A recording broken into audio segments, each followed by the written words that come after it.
Tony Dunn. Ain't nothing to it but to do it, brother. Let's roll. In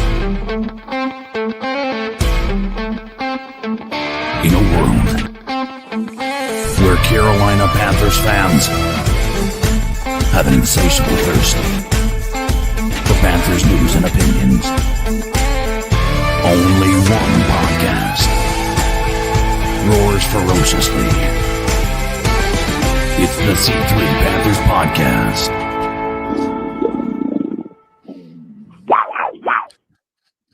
Dan Morgan said he was going over after the best players in free agency, and he landed two of the top free agents and spent $170 million in the process, all in getting what is many people believe the best free agent acquisition and deal in Devin Lloyd, all-pro linebacker, spending big money on Jaelan Phillips and bringing in the man with the tiny mitts, Kenny Pickett.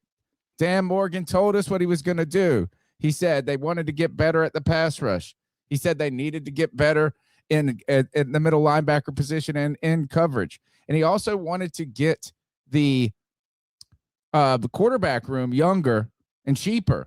And he went and did all those things and bringing back some other players. And are the Panthers going to be all in on Max Crosby next, as he failed his physical and the Ravens are backing out and the price will definitely go down? You're listening to the C3 Panthers podcast. My name is Tony Dunn. This is my man, CK. What's good, my friend? Man, I don't know why, but free agency snuck up on me like almost in the most positive way possible, because I just happened to be looking at YouTube because I'd gotten rid of X there for a bit, and I just started to see things just being posted about, the free agency stuff. And I'm like, wait, it can't be free agency already. And lo and behold, here we are. The Panthers had a big time signing. When we came into the off season, we said there were two of my biggest concerns were our inability to rush the quarterback and our inability to have, or the lack of a middle linebacker that was going to be a leader of this defense. And I said, those are my two priorities, with the understanding that we're going to have to focus on things like, the offensive line and all of that. But I said, these were my two things that I wanted to focus on. And we arguably got the two top people at the position in free agency. Brother Dan Morgan was cooking yesterday and today. And who knows, maybe there's more to be said about what the future is going to be holding, about anybody else that might be out there. I will tell you, the Max Crosby situation is only going to make the cost of his trade value to go way further down. If a team was willing to think about how that trade impacted the entire landscape of free agency, how many people ended up going ahead and, like the Cowboys, who went ahead with signing other defensive guys and trading for other defensive guys. And here we are now. Max Crosby might be potentially back on the board, and it might even be a steal compared to what Baltimore was willing to give up for him. I still think you're going to have to give up a first for him, but I can tell you this: I don't think they're getting two firsts after him failing a physical. Not at all. You still got to pay him too a lot. The Panthers won't be in on this, but it makes for good it really shook up the free agency landscape. Trey Hendrickson out there still probably helped him a lot too, in a way. So thanks for tuning in, guys. It's the longest running Panthers podcast, and we can't do it without you. Roll call for us right now. VR, the Hope Dealer. What's up? What's good? Bees Knees. Harvey London 8522. Scott Stud is a C3 super fan. So is VR, the Hope Dealer. You can support the show by just a small donation of $1.99 a month. Helps us keep the lights running, particularly as the off season and we not as much action and traction, but we got some good stuff, and we'll be all over free agency in preparation for the draft. See who else in here. Dan Floyd's in here. Yonelis 1952, Blind Panther Vlog, and Rock Rhyme 4199. Loud Pack Luke, thank you for tuning in, guys, to the longest running Panthers podcast. Go ahead and sub up to the show, smash the thumbs up button, do us a big solid, and share the show with a friend. If you're listening, you can find it on iTunes and Spotify. Please continue to rate, give us a nice rating so we can climb those boards and rankings and continue to develop this great community. Tonight, we're talking about who the Carolina Panthers got in free agency, who we lost, and what's going on in the NFL around the board. Were the Panthers winners, losers? Did they overpay for Jaelan Phillips is a conversation that a lot of people have been asking. Let's see what we got in the show right now. Let's just start overall, CK, with just an overlook of what the Carolina Panthers have done in free agency. Right now, the big names were Jaelan Phillips, your $120 million deal. Devin Lloyd, 3 years, $45 million, $25 million guaranteed. Kenny Pickett with 1 year on a 1 year deal. It's going to make $7.5 million. I think that probably freed up maybe about three to 5 million of what we were paying. Who was it? The Andy Dalton, right? Yeah, Andy Dalton. Yeah. The Carolina Panthers also were able to retain LeBray and Ray, Isaiah Simmons, David Moore, Robert Rochelle, Akalib Evans, and not to forget here, which we haven't put in the show notes, but the Carolina Panthers did what is the tender designation? Jaelan Coker. Let's see, what is it? Tender contracts, exclusive rights, free agent tenders for Jalen Coker and Bryson Tremaine. So it looks like the Carolina Panthers, you know what they did is they went out in free agency and attacked the defense, CK. Yep. Right now, this is the big signing right here. Is got Jaelan Phillips. Jaelan Phillips, who was with the Miami Dolphins, was traded to the Eagles and played, I think, 9 games. Right now, this is what we got on Jaelan Phillips. It was a 4-year deal, $120 million contract, $80 million guaranteed. You're paying this guy about $30 million per year. Last year, and it's also a guy back to, this is going to be fun for everybody. And I saw the Brian Burns crowd come back out into the chatter as Jaelan Phillips does not have 10 sacks in his career yet. He had 5 sacks last year, 14 quarterback hits, 53 tackles, 2 fumble recoveries across 17 games with the Eagles. CK, this was a big money, right? I mean, and every year the contracts go up, you got to expect this. But the concern is that Jaelan Phillips has had several injuries. He has, let's see, season end. He's had an Achilles. He's had an ACL, I believe, an Achilles. He had a wrist in college. This goes back to concussions and a wrist. Like he was kind of a 1-year wonder in Miami. And ultimately, this was his draft profile. Phillips was regarded as one of the most talented but unorthodox edge prospects due to a brief medical retirement early in his career. His profile highlighted the following. He stood at 6'5". He's 6'5", 266 pounds, elite athleticism, long limbs, phenomenal motor.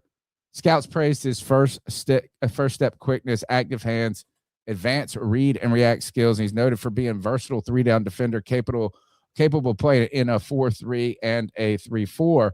This is a kind of Evero type player. In this is a guy that can do everything. He can get after the quarterback. Right. He can stop the run. He can get out in space and coverage a little bit because they're always dropping people back in these strange positions. Or at least you have to be able to do a lot. You can't. Is it Awe, the guy that the Commanders got, who thrived in the Chargers, who was $100 million deal? So people are like, look, you could have gone with this guy. It was $20 million less, had 10.5 sacks when he was traded from Baltimore, had nothing when he was in Baltimore. But a lot of people said that was you're paying a guy who's kind of a number 2 who thrived because of the people beside him, not necessarily because of him alone. And you're taking a risk. I saw people grade that like as a poor grade for what the Commanders played. But this is a different type of player. He's an every down. He's not a one-trick pony. He's not just a pass rush specialist. Yeah. He crushed the pro day. He ran a 4.56 when he was coming in. He's drafted a couple years ago. Some people compare him to Cameron Jordan due to his size, motor, and well-rounded playing style. We'd like to get a Cam Jordan. One of the things here, CK, we'll start with this. Jaelan Phillips had 44 pressures in 9 games for the Eagles. In a defense that does not blitz. That required adeptness in space, one person wrote, all kinds of moves to get to the quarterback. He had a 19% pressure rate, which is among the top of the NFL. So going back, I think he's a year younger than what Brian Burns is. A lot of people ultimately, here is the question, was the price too steep given his, and what are your concerns when it comes to his injury history? I mean, it's certainly rich. And it did bring back, I was looking at it, and having one of the highest pressure rates, but not really getting home very often, certainly brought back the idea of like, well, okay, so we're going with a more injury prone version of Brian Burns with this guy. But I will tell you, the dude, he plays the part, he does it very well. In the very small amount of stuff that I saw on him, I do worry that he needs to have a defense that takes the attention away from him potentially to be able to actually get home.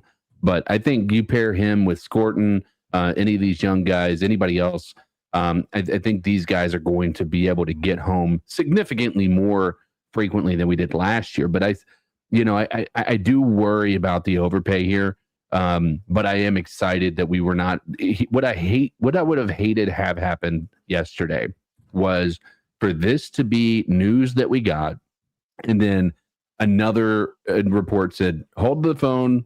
The Panthers lost another free agent." And they were, to another team because they were using us as leverage for another squad to get a little bit more money, like we lost Milton to the Patriots, right?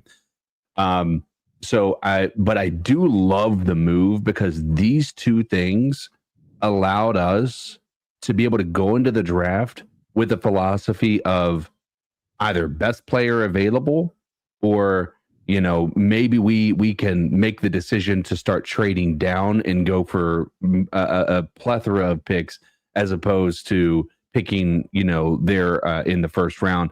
Maybe we move up. I don't know. I don't really, know if there's anybody that we're in love with or not. But I think these two moves, this move in particular, helps kind of solidify our ability to move into the draft and be best player available. I'm not really concerned about this overpay right now. If it is ultimately, if this player works out and he is a strong immediate contributor to the defense, who cares about the money? Is spread out over, what do we say, 4 years, 4-year contract, right. Yeah, you're paying the high end, but you know what? That's what you do in free agency. And on top of that, comparing it to, which, you can look at what he's making.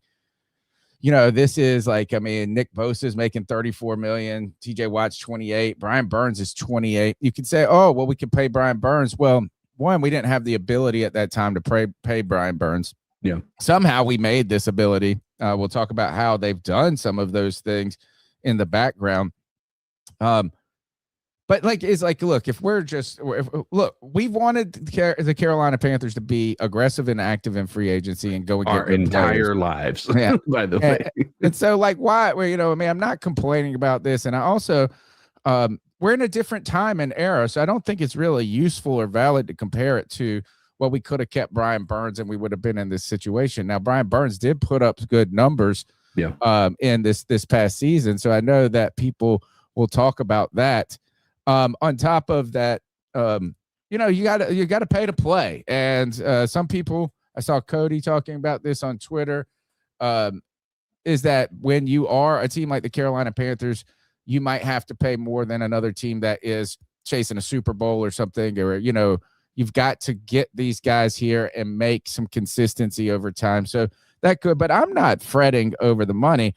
Now, I would say is like, hey, if this turns into continued like the injury problem, which is this isn't just injuries in the pros, these injuries have spanned back to college. That is concerning.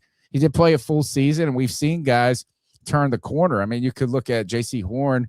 People are worried about injuries, becoming a problem for him, and those were freaky injuries. But he has seemingly, gotten back on track. So I like this. I thought Dan Morgan crushed free agency. Yeah. And really, if you overpaid, that leads us to the next part of the Carolina Panthers free agent acquisitions, and that's Devin Lloyd. But before we do that, let's hit this up, is we've got White Chocolate Espresso in the house, who has been a C3 superfan for 3 years, man. Take that. Use 3 picks on the offensive line. He says need to be QB2, need a QB2, need a tight end, a real QB2. We'll talk about Kenny Pickett. I'm not even really mad about the Kenny Pickett. We've got Orange Jelly Ninja, who has been a C3 superfan for 10 months. Thank you, guys. He says keep pounding. And a C3 super chat from @DukeThunders. Thank you, with a generous $5. He knows how to get to the quarterback, but doesn't quite know what to do with the quarterback when he gets there. Talking about Jaelan Phillips. Disruptive. We've saw that, and it could come together. You're starting to put him, and some people have referred to this as a guy like his Evero's kind of trying to build a Nick Fangio style defense, and he really thrived when he went to in those 10 games or 9 games when it came to the Eagles. Yes. And is that good players around him? This is Derek Brad. I think you're right. Look, I don't see the Carolina Panthers when they've done these things and reiterate or like reconstructed maybe offensive line a couple of years in free agency, then they tended to go defense more heavy in the draft in certain ways, or when they went defense or offense last year in free agency, and right, is that this really balanced draft. But I do think that the Carolina Panthers probably aren't going to make a ton more additions on defense in the early in the draft, or maybe in free agency. They're going to have to continue to work on some things and try to develop it. So thank you for those super chats. We also got VR the Hope Dealer, who has been a C3 super fan for 12 months. I keep telling folks pressures are greater than sacks, and that what we do know is that they matter. We used to talk about it with Brian Burns all the time, is that disruption at some point it leads to other guys getting sacks and pressures and helping them out. So everybody is called for the Carolina Panthers, including Dan Morgan, to improve that pass rush, and they made it their number one priority in free agency. Another priority was that linebacker group. Is how were they going to deal with after a long history, CK, of the Carolina Panthers being just stacked and excellent at the linebacker position group overall, but also at that middle linebacker position. You're going back to Dan Morgan as a player. You go fast forward to the John Beeson, to Luke Kuechly, and there's always been a sort of tandem. The Carolina Panthers, what many people believe, and as this individual wrote, this was Dalton Wasserman. Dalton Wasserman said, the signing of Devin Lloyd, this is one of the best, if not the best signing in free agency so far. The Carolina Panthers were able to land. And I think I didn't see this coming, to be honest. I mean, I knew the Carolina Panthers wanted to improve this position, but to get the top free agent at ultimately a steal, 3 years, $45 million deal, $25 million in guaranteed. A lot of people thought he was going to make $19 to $20 million a year, but they kept him in the building. They got the deal done. This was not a Milton Williams situation where you starting to court somebody, wanted to get him, and then somebody else was able to pay him more. Last year, CK, he had a breakout Pro Bowl, and he was a second-team All-Pro season. He had 5 interceptions, including a 99-yard pick 6. He had 7 pass breakups, 10 QB hits, 81 tackles. Analysts expected Lloyd to command about $20 million per year. He's a 27-year-old All-Pro at $15 million a year is being hailed as a steal that really offsets the the expensive price of Phillips. And Morgan knew this, as a former linebacker himself, finally trying to fix this position group. We've got a coverage linebacker. I was watching some of his clips. I don't feel like I feel like he is positioned. Like if I was just going to describe what his great attribute was, it's not that he was the fastest to the tackle to me. It doesn't seem like he was, I wasn't seeing some of those giant hits that we saw from like a Thomas Davis or a Luke Kuechly. It was, some people say, kind of a slow first step reaction. But if I was going to say, look, is what does this guy really do? He's positionally aware. He seems to be playing smart football out there and putting himself in a position to where he's not getting burned. He's he's helping out with the run. He's getting pressures on the quarterback, but he's positionally aware and he's playing that smart football. And that's what's led to these interceptions. And they're kind of like, he's just in the right spot getting these balls. So Devin Lloyd, tell us what you think about this signing right here. Brother, I mean, I've been saying it. We needed to go and make a splash when it comes to the linebacker position. Now, granted, technically, these are two linebackers that we got. It's just one's an edge linebacker. But this being a guy who's an off-the-ball linebacker who seems to do well, and he's one of the most well-rounded linebackers in the league, coming in with I think his PFF score is like 78 in coverage and like 83 in stopping the run. So, I mean, in what I'm excited about with what we're seeing with this guy is that we're getting a guy who doesn't just excel at one thing. And it reminds you of like one of those cerebral style players that can find a way to be an effective player at any point in the game, whether they're in a pass rushing, down, or whether they're stopping the run or any of those things. And I think that's what we've been missing. When we knew that there was when the offense that we were about to face was going to be running the ball, we couldn't stop them. Like when the game was on the line, they're in that final in the last, they're towards the back half of the season. It was just like we couldn't do anything when we knew what they were going to do. When we were talking about the Rams game in the playoffs, we knew they were passing the ball and we couldn't stop them. And again, many of us are blaming Evero for that, but I think you get a guy like this on the roster. I think you can fix many of those problems when there's a dude who can communicate, can be the leader on the defense. That doesn't mean Trevin Wallace couldn't be that guy.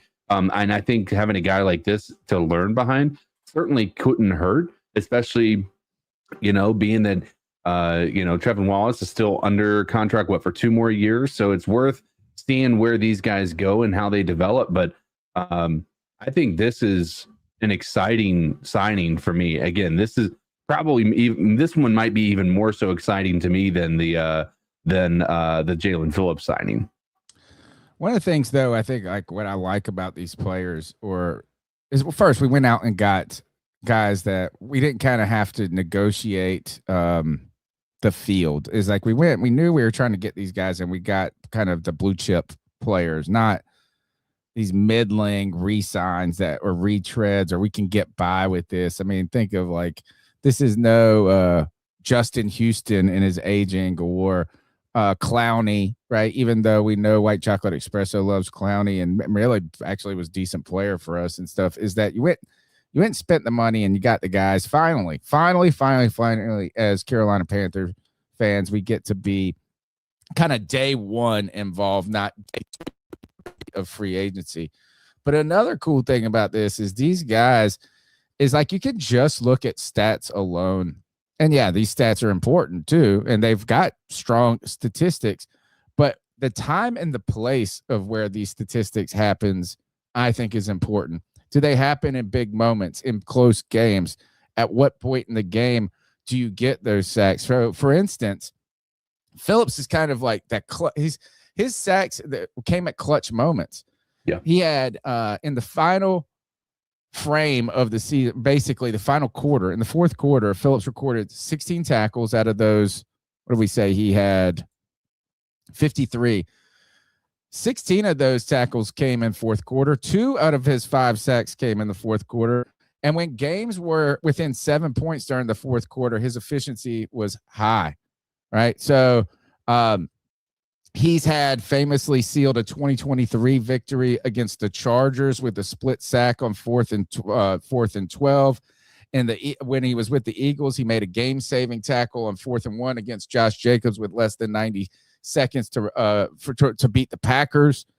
And he finished 2025 with 73 total pressures, 9th among edge rushers.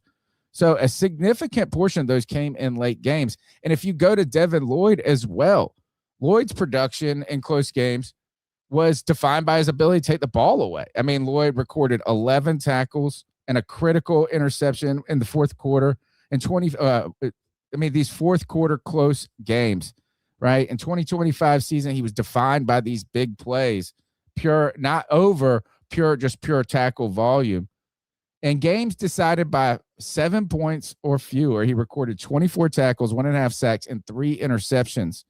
So you're talking about, look, he had 6 takeaways in 2025. This included the one that everybody loves to reference, a 99-yard pick six against the Chiefs in a 31-28 victory. He had 2 interceptions against the 49ers in a 5-point win. Close, big games, big moments, and he's showing up. So I like this. You're not just getting players that are racking up stats in garbage time, not garbage time, but in big blowouts or something. These guys were difference makers that help their teams get to the playoffs. I mean, I think that's the most important part to me. It's when when the game was on the line, these guys showed up in a few of those games this year, mainly Devin Lloyd. And like you said, you're talking about that, and I think that you're right. I mean, the people are going to focus on those big time games, and I think there's a reason why. There's a reason, when we look at what this defense did when J.C. Horn went out, it was just like there was nobody that could fix the problem that we had, or what that reason is. I don't know, but we couldn't figure it out, and they let that Rams team go down and score a touchdown so quickly that it was just like it felt like we had given up. There was nothing that we were doing to try to fight them.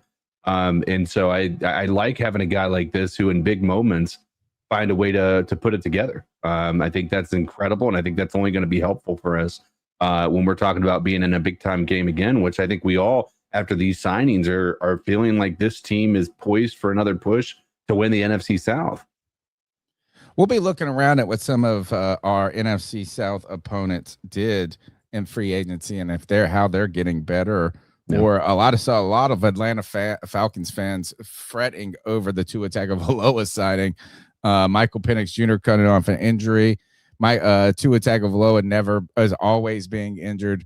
And then I think there's still, I don't know if Kirk Cousins is officially on free agent, if they cut him or what's going on with the Kirk Cousins. So we'll have to do some research with that. Let's go ahead. I want to start. We'll take some calls early, CK, before we just cover the full ground of free agency and see what these fans have to say about free agency and the Carolina Panthers activity in that. If you guys want to be a part of the show, you can call in right now at 252-228-5098. That's 252-228-5098. And let's go ahead and get into some calls. So what are your thoughts on catcalling? Yeah, it's pretty. You shouldn't do that to somebody. And how did that make you feel? Very uncomfortable. So how do you think catcalling makes the person feel? It feels good, like. Who's that cat sitting in the back corner with his face buried in his nose? Who's that kid that can use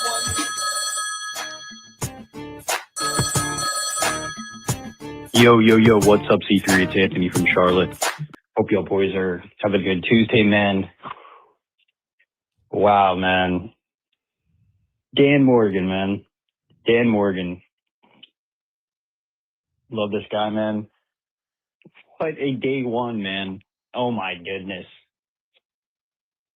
We were having shows, discussing, would we even be able to pay an edge rusher, get one of the top 3 guys? What do you do?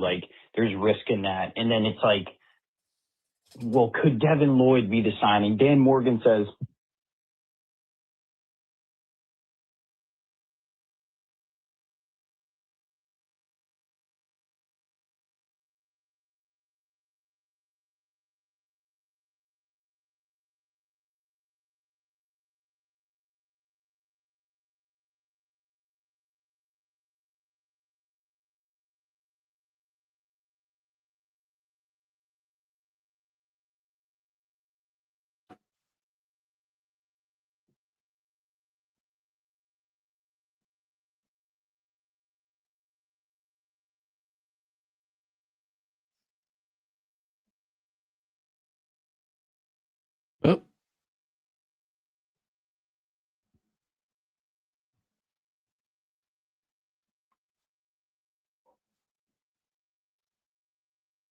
Tony, I'm not hearing anything. Are you able to hear us?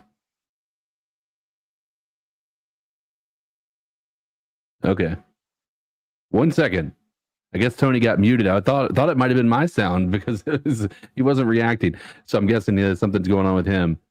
We'll listen to that call again since we got cut off in the middle of it. All right. All right, we're back. My bad. All right, cool. I had to restart my soundboard. It just shorted out here. All right, gotcha. Get back into Pro Bowler last year, third time years. He signed 27-year-old All-Pro linebacker. He was second team All-Pro Pro Bowler last year. Third time in history we've signed a player coming off a Pro Bowl season or an All-Pro season. Absolutely unbelievable, man. Devin Lloyd was my number one free agent I wanted. I'm getting his jersey for sure. Just absolutely ecstatic, man.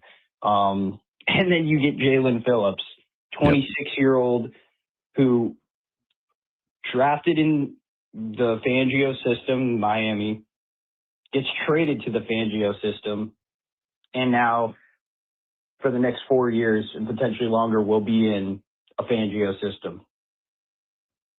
So absolute home runs. These two guys we just pulled off. I tweeted it out. These two guys were ranked number 1, 2, and 3 out of the top 150 free agents. Just unbelievable work by Dan Morgan. No other words to say. We'll see what he does today. I'm pretty sure there'll probably be a move made here or there by the time, y'all are potting tonight at 9. But I'm so pumped for the season. It feels so great to have a front office that is we have a plan, man. We have a future. Like, this just feels so good. Yes. I'm so happy for the fans. I tweeted out, like, days like today are rewarding for all the hard times we go through. When did we ever think Carolina would be a free agent destination? Or the fact that we could land 2 of the top 3 free agents out of the top 150 on the big board? Just outstanding, man. And the other thing, too, these contracts are, hey, let's see you do it your first year, like Devin Lloyd, and because of the low guarantees, we may extend you and give you more guarantees over time. Absolutely phenomenal. Anthony from Charlotte, keep motherfucking pounding. All right. Hopefully the sound is working. Yeah, that sounded good. Okay. All right. He trying to get us. I said you're muted again. No, I can hear you. I couldn't hear you at all on that or the call before. So, okay. Hopefully they were not just we weren't listening to the call and they weren't. But I like what Anthony said. We got a plan. Dan Morgan really didn't hide anything. He said he was going to go after.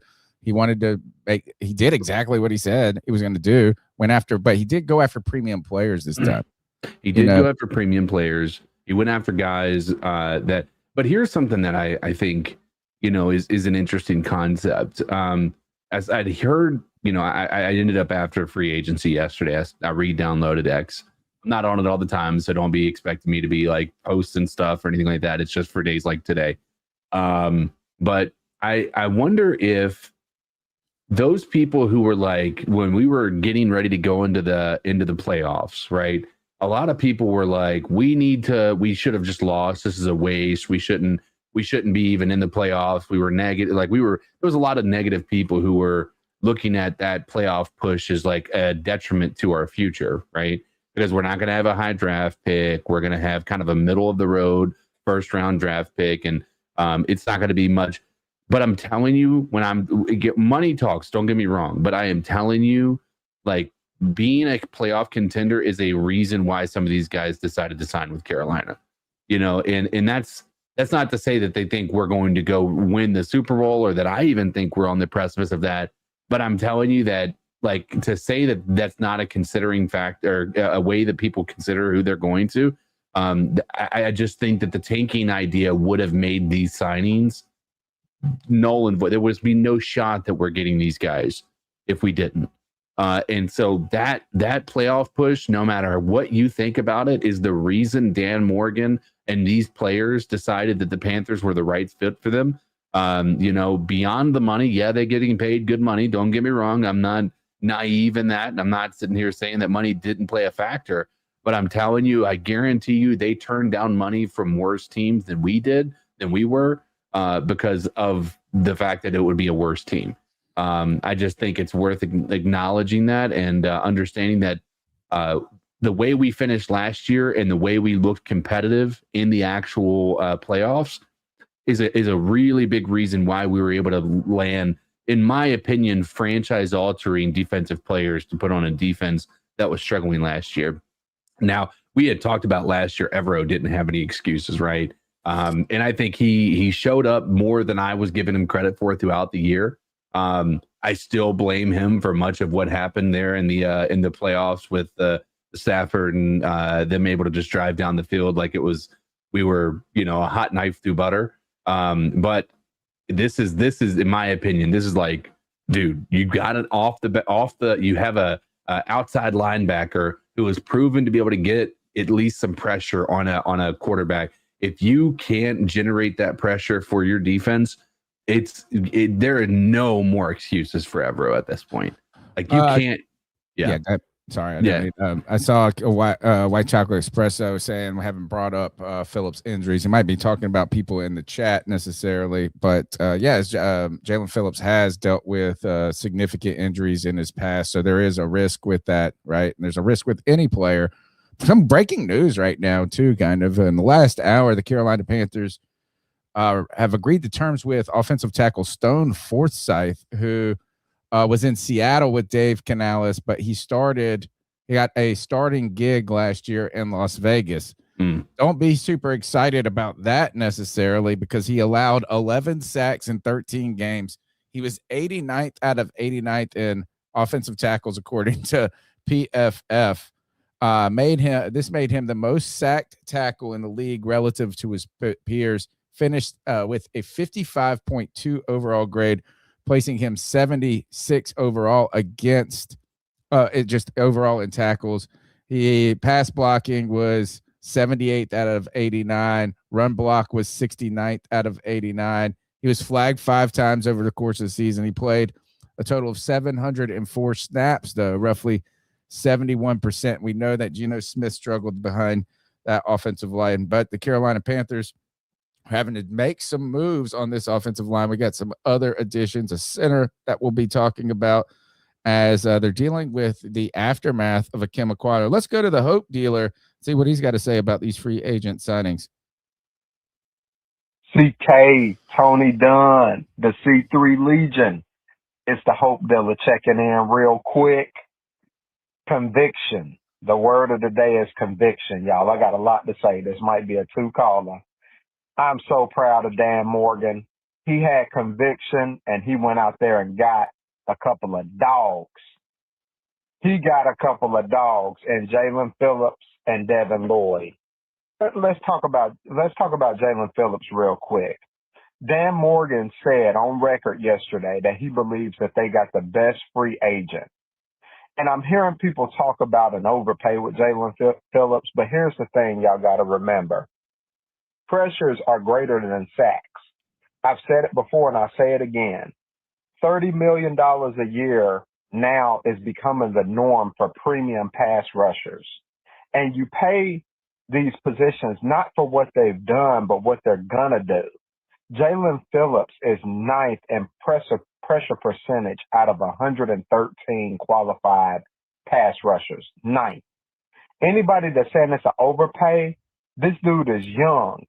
He's a scheme fit for Evero's scheme. He's proven when healthy. He's a great run stopper. And he will give our other pass rushers like Nick Scorton opportunities. Y'all got to remember that the salary cap keeps going up. This is not an overpay to me. This is the norm, the new norm for premium pass rushers. Yeah, this the Hope Dealer. Yeah, I'm going to call back because I want to address a couple other things. I'm going to call back. All right, bye. All right, we got Hope Dealer coming in with another short call right here. Let's go back to the Hope Dealer. Number's 252-228-59. Second call. Yeah, so Jaelan Phillips. Y'all got to remember that pressure creates turnovers. If you look at Jaelan Phillips' film, he might not have had a whole lot of sacks in his career, but that dude is a disruptor. And when you put him on one side and you put Nick Scorton on the other side and you got Derek Brown in the middle of that line, man, they're going to be making all kind of havoc in both the run game and the pass game. But, hey, I did want to say, because I talked about Devin Lloyd last week. Y'all remember? I am fired up about that. We got us a true linebacker, PFF's number 2 ranked linebacker.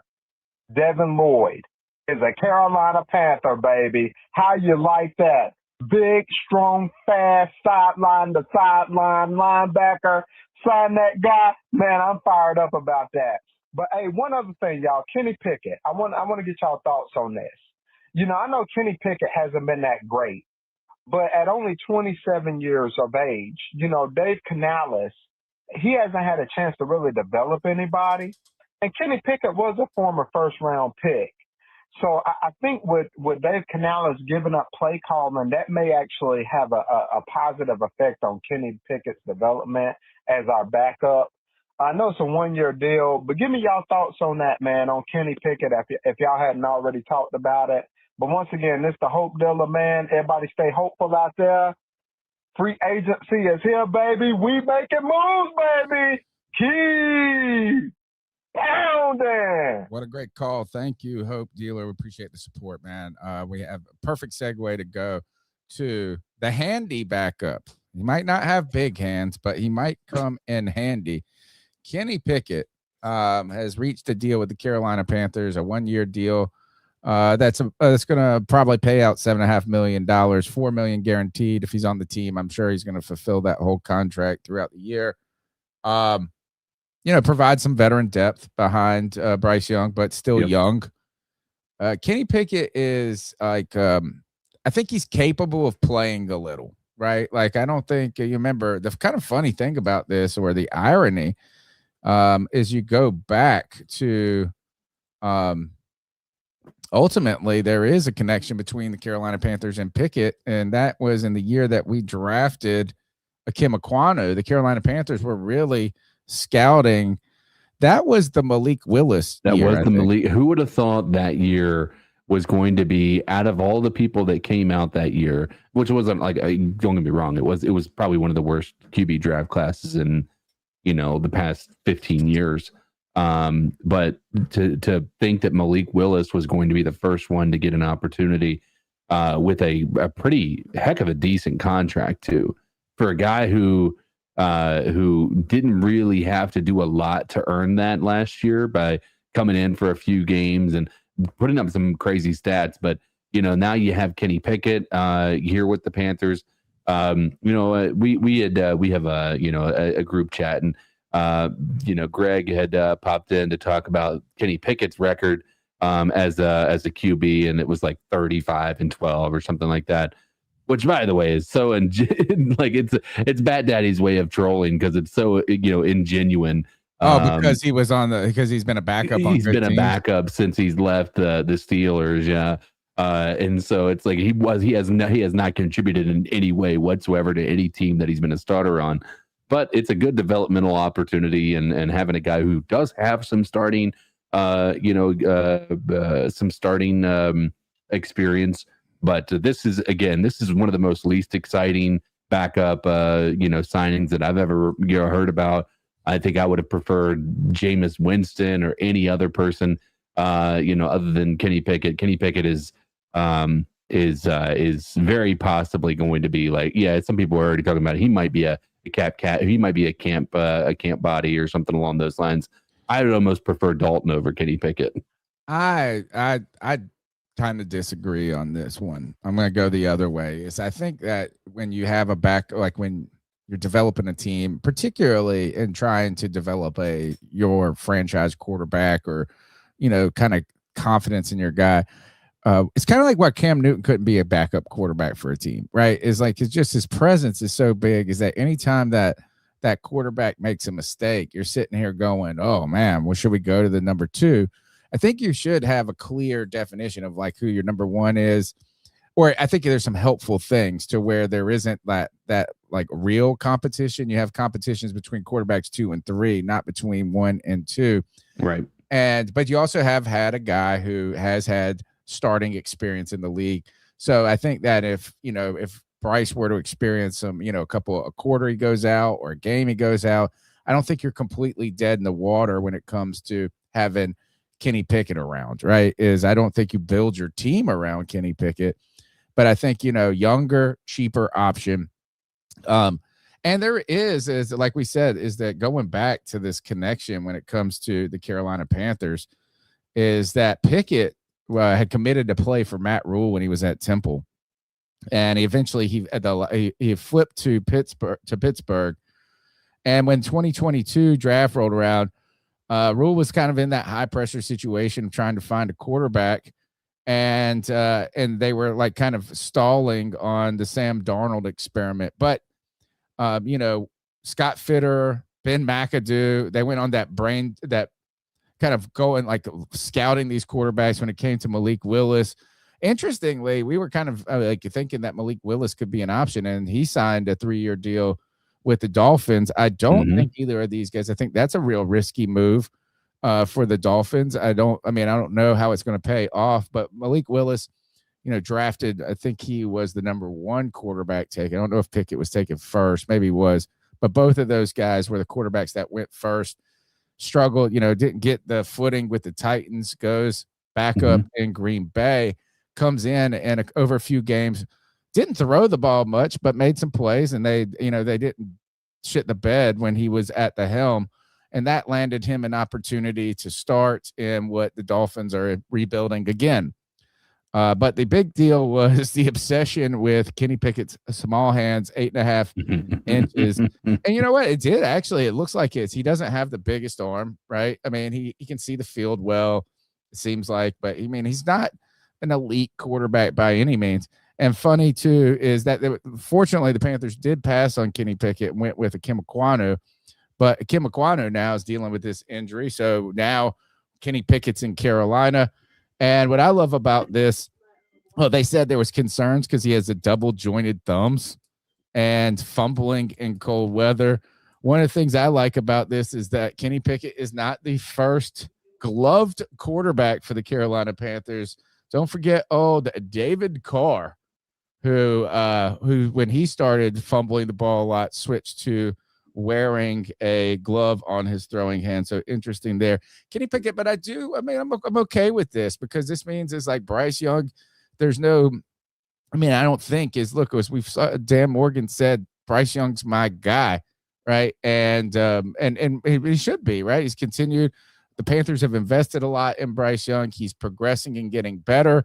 It looks like over the last 2 years. As he played, he was a big part of the Carolina Panthers making the playoffs this year. While there were a lot of games where the statistics just weren't there or weren't impressive, low 150, 160 yards passing, the turnovers went down for Bryce Young. The wins went up, and the wins are favorable for Bryce Young's development. So I think Kenny Pickett is a kind of a good guy to have.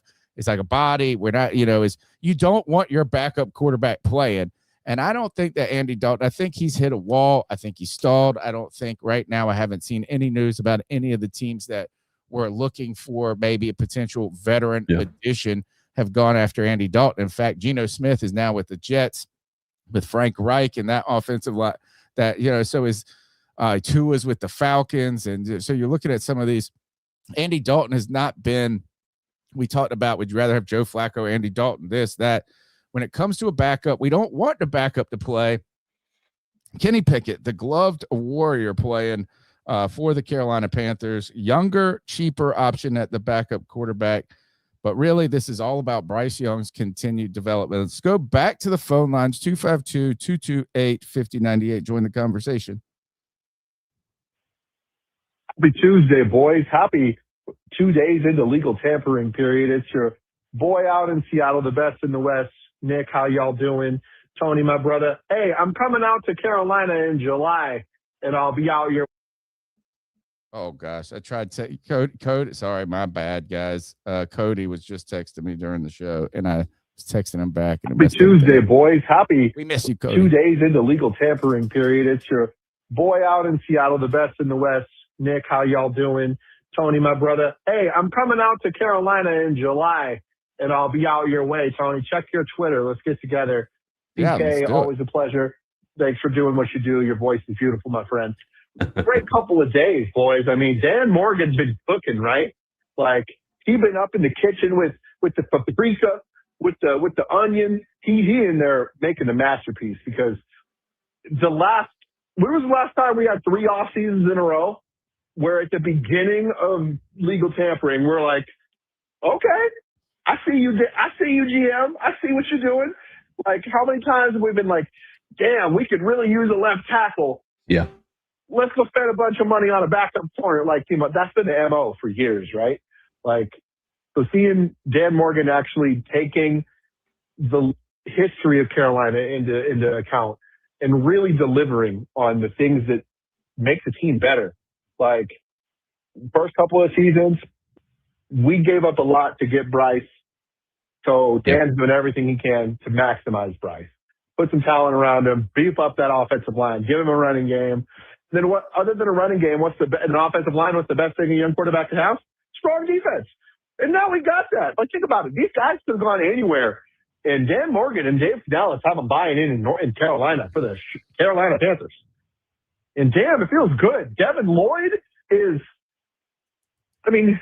had as many picks as J.C. Horn did last year.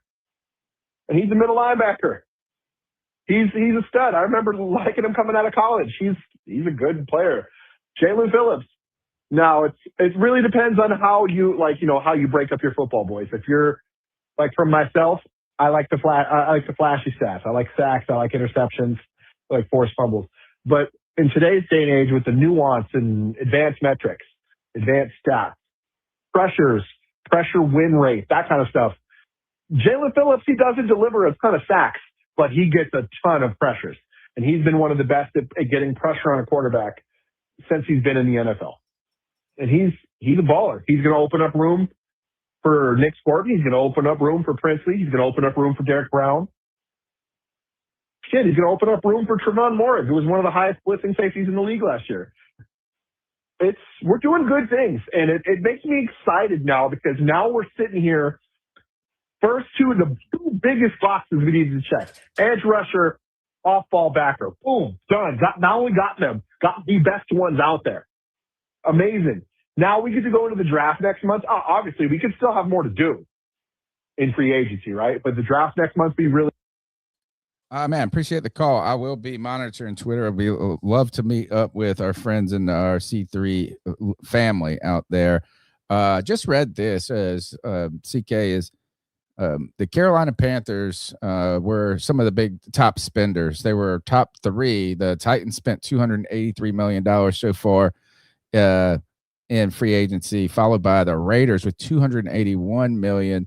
The Panthers at $172.5 million. But we'll talk about this just briefly. We'll mention this. We were talking in the show a little bit of Max Crosby, right? Is some of the news. Let me see.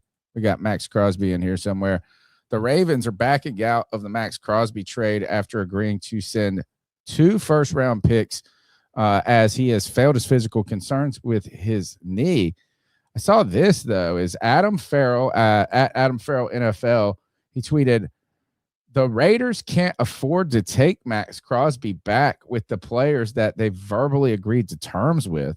They may have to back out of contracts if they're unable to find a trade partner quickly. So you want to talk about the value declining right here is you could get Max Crosby right now probably for pennies on the dollar, because this could disrupt their free agency plan. But as we go back and just kind of segue this to the Carolina Panthers, is somebody put this, Sean McCray put this, is our 3 free agent acquisitions are all former first-round picks. And I would say that Dan Morgan, we can have some concerns. I saw even just Cody tweeting out about the offensive line backsliding.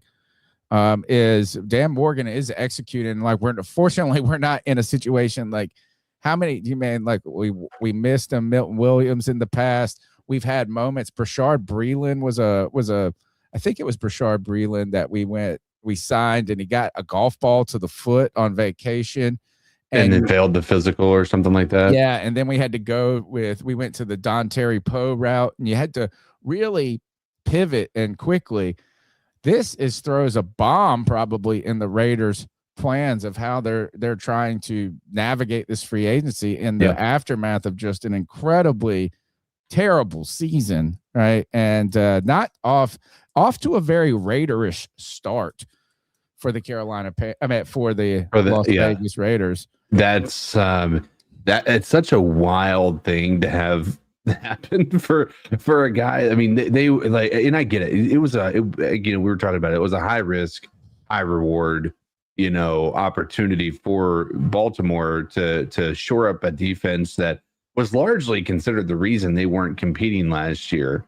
Having brought in some pretty big names the year, that year they had brought in Jair Alexander, and that who it was that they brought in, to try to shore things up, and that didn't end up working out too well.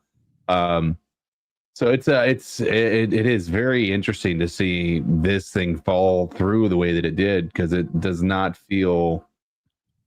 It feels like it just comes out and came out of nowhere.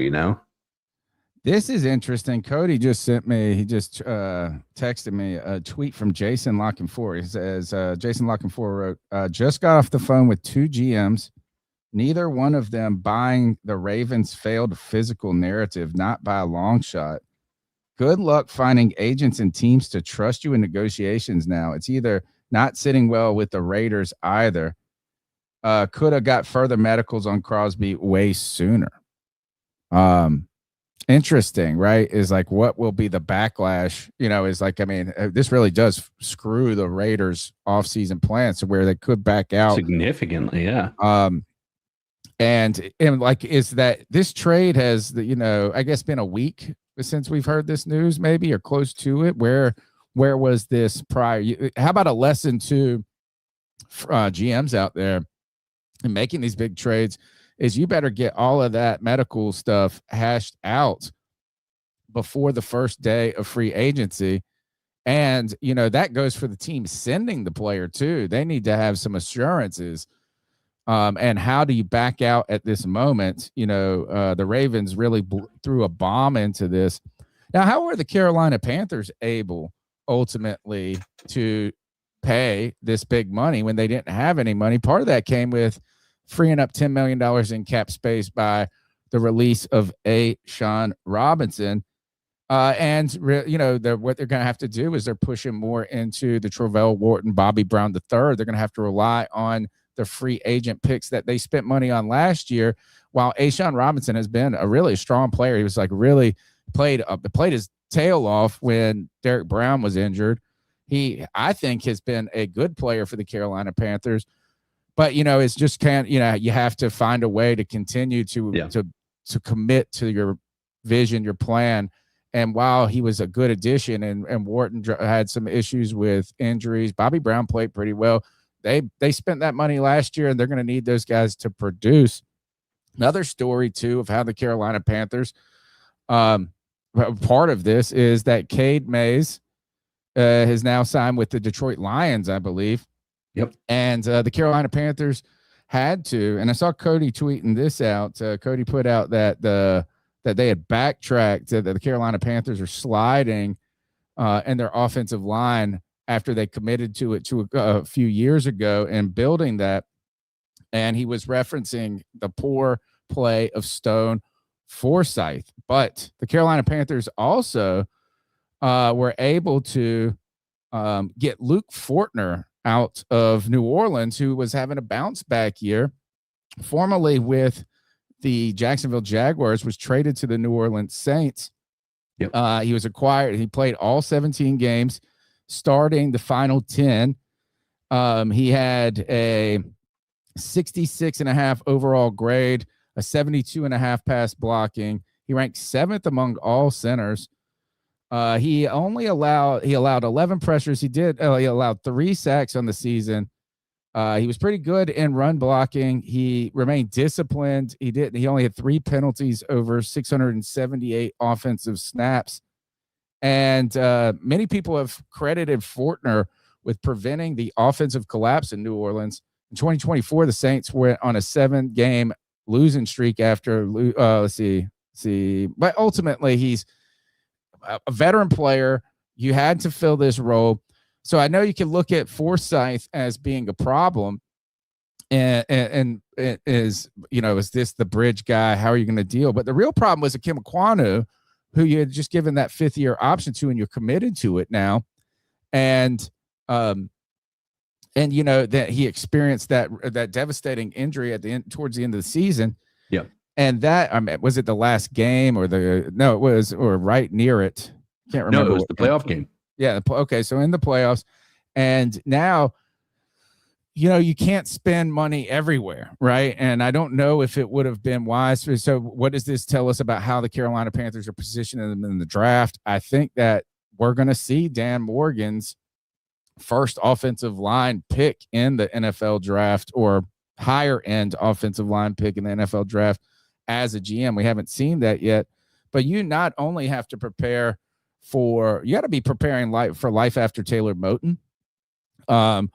And really what you're hoping, though, is I don't know if I agree entirely with just allowing the offensive line to slip out of entirely, is that you got Robert Hunt, who's going to be coming back. Yeah, Damian Lewis, who should have been a Pro Bowler, right, who played great. So you've got 2 guards that you really believe you're going to rely on. You're hoping Taylor Moton's got another season or 2 left in him. But the Carolina Panthers will need to be thinking of how do they continue to address this tackle situation, and how are they going to just go and do everything through free agency? I think this is a sign that they might be trying to get a strong player in the draft, maybe not in the first round necessarily, but they will be looking to add players to that offensive line. Let's go back to the calls. The number's 252-228-5098. I think we got Nick up next, or back. Hey, boys, this is Nick out in the West in Seattle. Sorry, I got cut off. Finish this up real quick. We can go best player available next month in the draft. We might need a tackle because, Taylor Moton's getting a little long in the tooth. And, Icky, I'm going to tell you straight up, guys, and I'm not a professional athlete. I ruptured both my patella tendons. And let me tell you, it's quite a recovery. Icky's not some, muscle-bound workout warrior to where, he carries around a lot of weight. So he's probably going to be out for the whole year. So we need another tackle for sure. Maybe they get another receiver. Maybe they get, if Kenyon Sadiq from Oregon is there at 19. Who knows? But right now, what I can say for the first time in a long time, boys, and I'm sure you can agree with me, I fully believe in what Dan Morgan and Dave Canales are cooking. And goddamn, it feels good and exciting to be a Panthers fan again. Keep pounding, brothers. Have a great night. Is that how is, and Dan Morgan has been navigating free agency to the words of old Dave Gettleman, where you use free agency to set up the draft so you're not backed into a corner. And there were a lot of position needs that we still needed to address.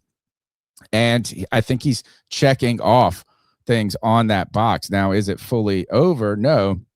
In fact, there is the draft still to come. There is more free agency. Good thing about the Fortner pick is he's only getting paid $4 million. So you're getting a guy that you hopefully believe is going to could start for you for relatively a bargain price. I would not get too locked into the Forsyth deal. We don't know of what the numbers are, and I'm sure they cannot command a lot. Other news too, CK, is the Carolina Panthers have brought back David Moore. Yep. And it looks to me that while they were talking about trying to continue to add a little speed to that, I think the Carolina Panthers have said we've invested a lot in the receiver group through the draft. And I really think that they're going to be working. I think let's talk about Jalen Coker. I mean, Jalen Coker, I tell you this, is I feel bad for Jalen Coker. Why? Because when you get that what is the term is exclusive right free agent tender. Yeah. It's for players that have under 3 years that were undrafted. And you know what he's getting paid? The league minimum, the vet minimum.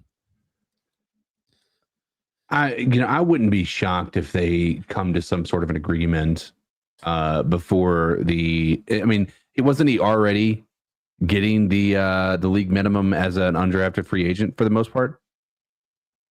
Yeah, I mean, I guess that what I just feel like is that Jalen Coker, I think he should have been able to negotiate as a free agent. But this is, what is that was important. The Carolina Panthers were at Bryson Tremaine and Jalen Coker. And what that did is that is what, if they would have had to try to pay any of those guys, particularly Jalen Coker, that you wouldn't have been able to get any of these free agents and done this. Right. So it's kind of a tough side of the business for Jalen Coker. He's got another year where the Carolina Panthers have him for a bargain price.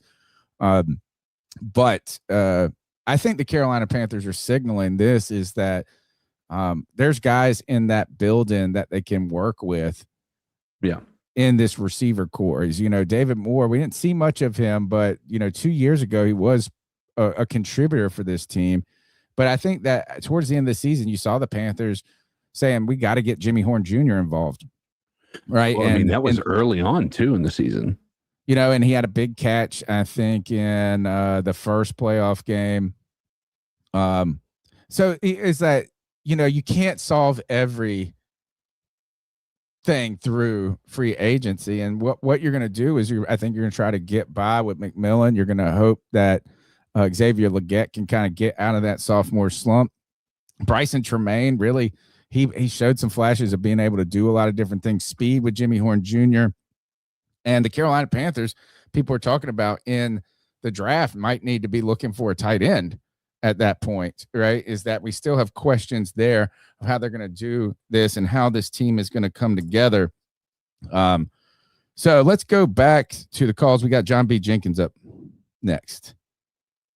Hey guys, John B. Jenkins here calling in to talk about our latest free agent additions by Dan the Man Morgan. Throw some laser eyes on that dude. Speaking of laser eyes, I don't know if any of you guys are on Panthers Reddit, but some of them were commenting earlier today about we could never believe anyone had ever put laser eyes on Scott Fitterer. And I'll be honest, I liked Scott.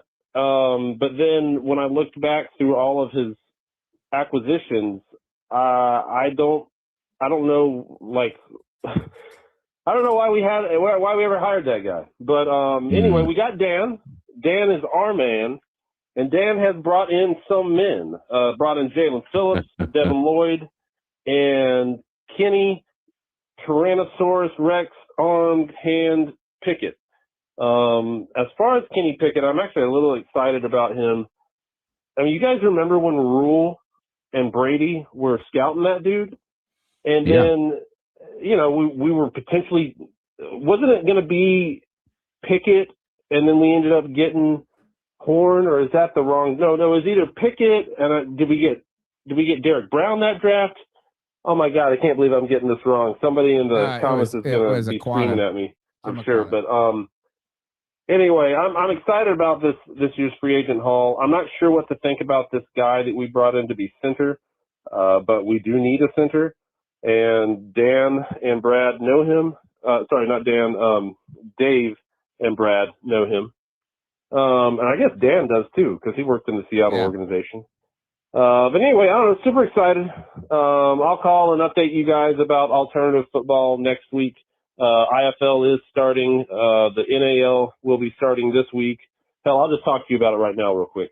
NAL, I watched that game between the Dallas Bulls and Team Mexico, and they scored 100 points on Team Mexico. It was embarrassing. So I hope the Dallas Bulls got some practice out of embarrassing those grown men from Mexico. But IFL starts next weekend, and it is going to be awesome. That's all I got for right now, guys. Just glad we've got some awesome Panther-related news to talk about. And I'm just glad that Scorton's got a line mate now. Anyway, as always, keep pounding Carolina Panthers. Keep pounding Panthers Roslaw. Go fish. Keep pounding C3 Panthers podcast. John B. Jenkins out. All right, we got one more call in the hole right here. Let's just go ahead and knock it out. Joey the Blind Panther up next. Hey guys, it's the girl that makes them howl, aka Joey the Blind Panther. Yeah, I am so glad we got damn Alontae Taylor, Carolina Killer, out of the division, and Mike Evans too. Man, oh man, I can't tell you how many times Alontae Taylor has broken our hearts when he was playing for the Aints. But I mean, I don't think we're going to be done with them because they got Travis Etienne.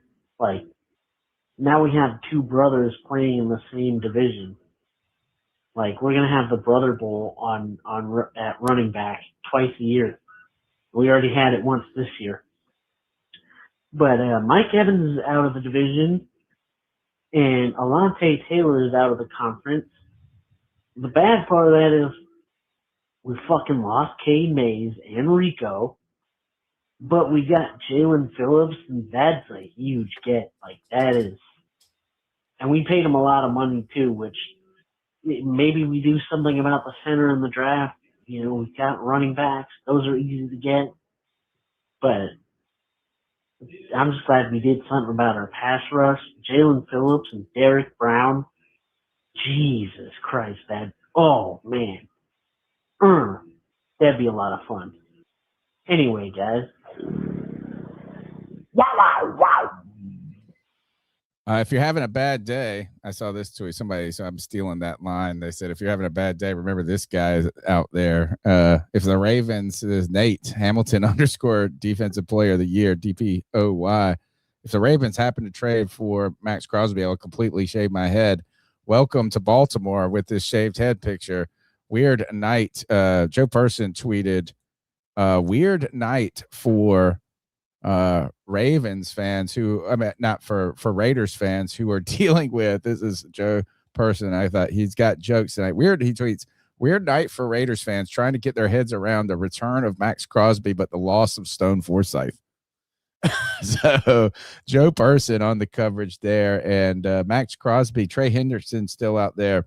Really kind of a bizarre set of events right now going forward. CK, let's see, final stuff when we think about this is we talked about David Moore. Carolina, they're bringing back Isaiah Simmons. I love this move, by the way. Big special teams play in the playoff game. And I saw Isaiah Simmons put up like a little angry devil head early on, like maybe things were disappointing in his free agent, trying to find it. But that's good news that the Panthers are able to bring him back. Max Crosby, let's talk about, I guess we can kind of finish up here, CK. Really, yep. I think we're going to have more news coming out as free agency develops. But let's just do a quick little look around the league. What actually in free agency stood out to you? Let's see, let's see if we look at, we'll go Atlanta Falcons right here, what they have done in their free agency signing. Jahan Dotson, wide receiver, Nick Folt, punter. They had a punter. They are able to get Austin Hooper on a 1-year cheap deal. Edge rusher Cameron Thomas for a cheap deal. I don't know who he is. Tua Tagovailoa. What we got there, I guess. So really a lot of Kyle Pitts with the franchise tag. A lot of Falcons fans are kind of struggling with that. We like to see them struggle. Let's see. We'll go down. Let's find the New Orleans Saints. Now, New Orleans Saints got Travis Etienne on a 4-year, $52 million deal. David Edwards, offensive guard. Caden Ellis. They lost their cornerback, though, who was a departure. What was his name? Who's I think he got big money. I forget where he went. Ryan Wright. They got Noah Fant, 2-year. They were able to, I think they're making, a lot of people are excited about the Etienne. Are we going to be, the Panthers going to be scared of this Chris Olave Etienne, Shook, offense. I don't think I think Etienne is a good player, but I think he's kind of back end, probably an upgrade right now from Alvin Kamara has just disappeared, right? I mean, I haven't heard, I don't know if he was dealing with injury. He had some, I mean, he was, I think, running into some injury stuff there in that season last year. So I don't really know. I mean, it's a good signing for him having Etienne, but I'm more interested in that every year the conversation that's going to inevitably arise between these brothers facing each other now that we have inner division rivals that are brothers. I hope. All right, so my earphones popped. I'm like, oh god, is my board going out or something right here? Some interesting. You talk about this is Rico Dowdle signed a 2-year, $12 million contract with the Steelers. But if we want to kind of focus on kind of Tampa adjacent news for the Tampa Bay Buccaneers, who have been very quiet in free agency, they got Kenneth Gainwell, running back, linebacker, Alex and Anzalone. They got Anzalone. Yep. Yeah, that's pretty. And they were able to keep Cade Otton tight end for a pretty solid for 3-year, $30 million, $20 million guaranteed. But the news there is in a departure of Tampa Bay legend Mike Evans signs a 3-year deal up to $60 million, $16 million guaranteed with the San Francisco 49ers, who are also retained Eddie Pinheiro for next year. So, yeah, Tampa Bay with no Mike Evans. That's good for us. You've got a Saints team that has Travis Etienne, which is probably could be difficult for the Carolina Panthers. Enrico Dowdle found a home. Cade Mays found a home. So let's see, are there any other free agent stories that stood out to you? Geno Smith traded from the Raiders back to the Jets, dude. That's a good story right there. Yeah. The circle of life, right? That's the circle of life. And I mean, it makes you wonder how into that he was, because that can't be a place that he was thinking, he would ever go back to. Right. Let's see. I saw this. See, the Giants got Isaiah Likely, Tremaine Edmonds, who came from the Bears, Greg Newsome. They have 2 Greg Newsomes on the team. That's crazy. They've got Greg Newsome and Greg Newsome the second they signed. I wonder what that story's all about. I don't even know what that is. It's listed there. Who else made some noise in free agency? Malik Willis to the Dolphins. Oh, did you see that the Los Angeles Rams, traded, I think it was 2 first rounds or for a quarterback, Trent McDuffie from the Chiefs. So they're able to, I think they had an extra first round pick that they acquired, but they are always looking to send those picks for big players and big names, it feels like. Let's see who else is going. Kenneth Walker III signs with the Kansas City Chiefs. They're trying to. That was a big one. That was the first time they said that, and a Super Bowl MVP signed with a team that wasn't the year after, that wasn't the team that he was on to win the Super Bowl. Running back David Montgomery, by the way, went from the Lions to the Texans in a trade, I believe. And see, Green Bay Packers, Detroit Lions got Cade Mays, Teddy Bridgewater with the Detroit Lions. Interesting there. Yep. Let's see who else. I know that there's some couple of players that have left. Demario Davis, I think, is out. What is that? Was he in Atlanta? Linebacker, maybe. Yeah, Demario Davis was in New Orleans. New Orleans. And so that was actually the reason. Now they signed Cade. We already talk about the Caden Ellis? No. All right. So Caden Ellis, who was a pretty standout linebacker for the Falcons last year, signed with the Saints with a pretty massive, he's a fan. In my opinion, that's going to be a pretty decent replacement for a Demario Davis to have that loss, to be able to replace it with a Caden Ellis.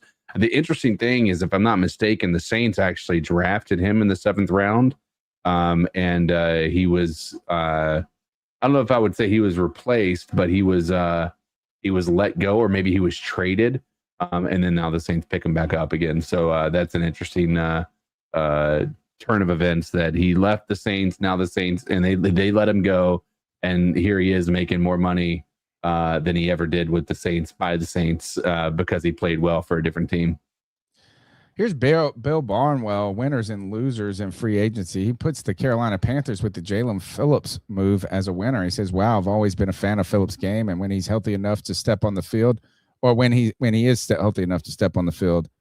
Barnwell writes, I thought he was on the verge of a breakout after his 2nd season in the league. But when 2021 first-round pick managed 7 sacks and 25 knockdowns for the Dolphins, but his career was derailed for a second time by injury. He managed 6.5 sacks and 11 knockdowns across 8 games in 2023 to only suffer another Achilles injury. Phillips rushed back, but tore his ACL 4 games into the season. That's one of the things when you're coming back, but is that one injury and you're kind of trying to compensate, and this can cause problems other place. But, he played a full season. So considered, he said, I really like with Phillips, but it's just incredibly difficult to make a case that he's truly worth $30 million a year. I guess he won free agency, maybe he's saying. He's never made a Pro Bowl or managed to even have 9 sacks in a season. He's missed 22 games over his first 5 seasons. He writes, it certainly feels like the Panthers are reacting to what happened last year when they were close to signing star defensive tackle and Milton Williams, only for him to sign with the Patriots. Wharton and Derek Brown, maybe this is a good pace and not considered a big, maybe the overpay is worth it. So fun stuff there. What are anything we're missing, CK? We've talked about Max Crosby. We've talked about some of the biggest news around the league. I don't really think there's anything else that's sticking out to me. I think we've touched base on a lot of it. I just think that, we need to start taking a moment to appreciate what, Dan Morgan has been for us and continues to be, because he has been without question an asset.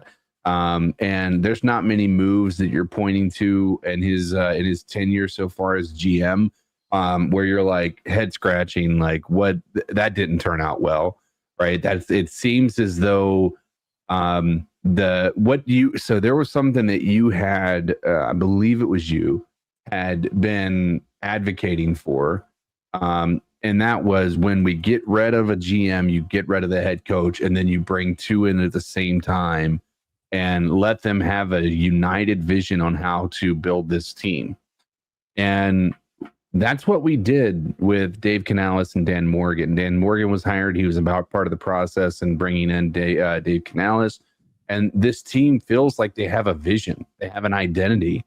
And the way this offseason has gone, there's not a single, at least in my experience, what I've seen on very limited access to social media, I have not seen any Panthers fans saying that I can't believe we did this, I can't believe we did that.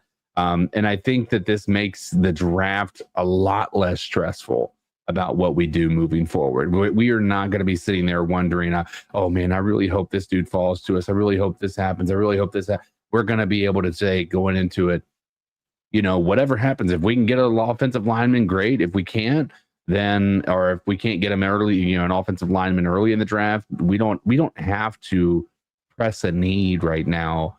I really do think, I think it's too generic to say it sometimes, but I really do think we have an opportunity to take best player available. And if any of these highly touted players start to fall in the draft, man, we could be talking about a really good player coming to Carolina in a position that we may not say is a need right now, but certainly could have an impact on this team, having some depth pieces and having some things to build around in the future. So I just wanted to take that moment to appreciate what Dan Morgan's done for the Panthers, because it can't be understated how valuable he has been to this organization.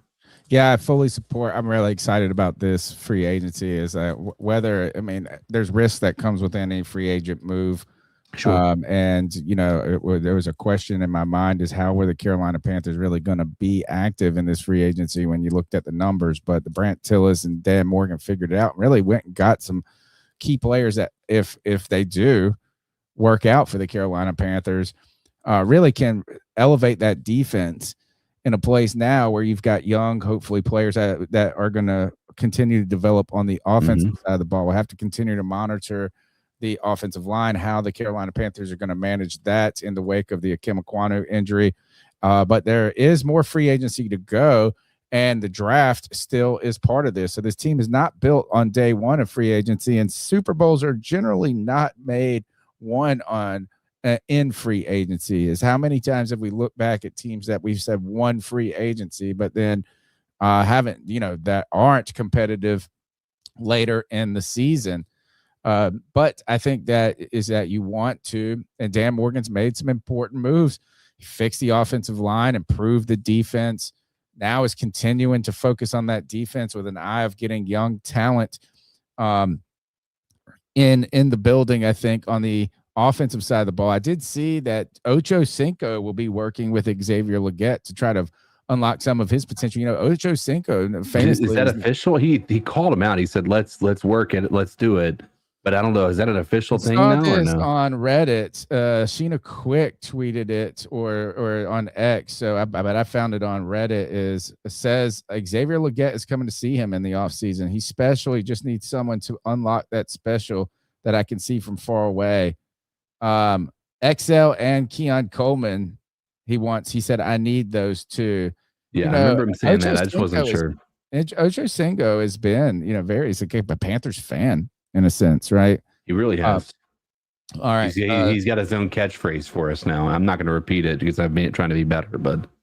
All right. Well, the Carolina Panthers are active on day one of free agency, and something that we really haven't got to experience is, like you said, the most you're going to say is, did the Carolina Panthers overpay for Jaelan Phillips, and was it risky because of his injury history? But hopefully that 1 year full season kind of puts him on a pathway of really kind of claiming that potential that got him drafted in the first round. We've got thanks for everybody for tuning in. We appreciate your time, your energy, your calls, man. Call in at 252-228-5098 for next week's show. Check us out. Smash the thumbs up button, like, subscribe. We got one final segment to do where it's the longest running segment on the longest running Panthers podcast. Let's ice some fools up.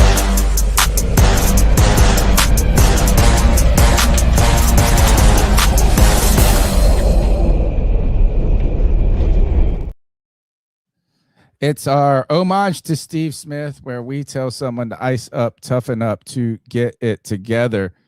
Everybody is fair game. CK, I only have one. I'm gonna just stick with one for today. Nothing well, actually, it's kind of a bizarre story. I haven't. Let's see if it will come up here on the first try. No, because we got this is what I need.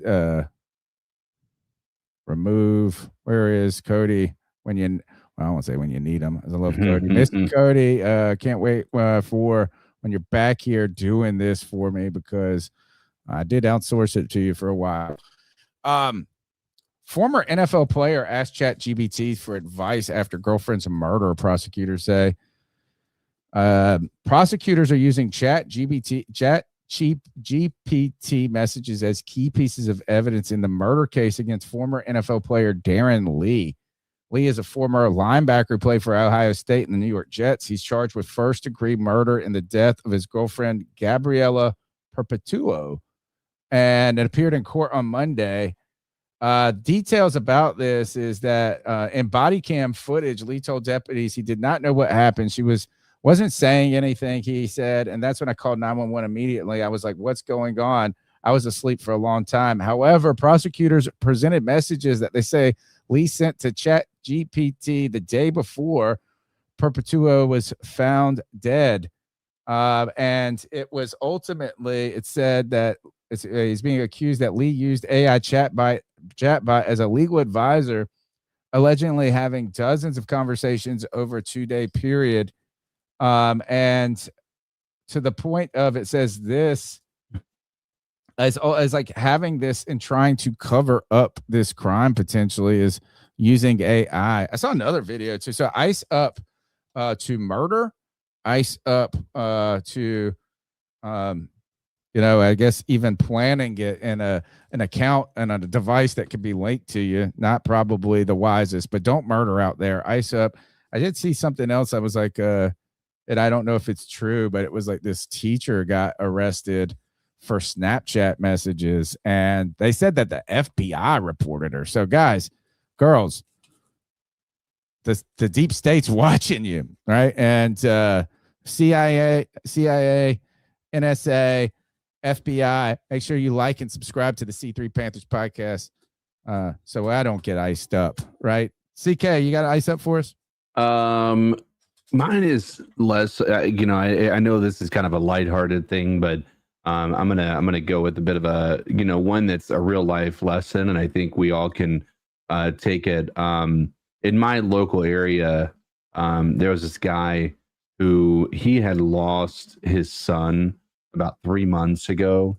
He still had another son, and he still had his wife and all that stuff, right? But he lost his son, and it's so traumatic when that happens. I think it's easy to kind of start to become a little reckless with your own life and what have you.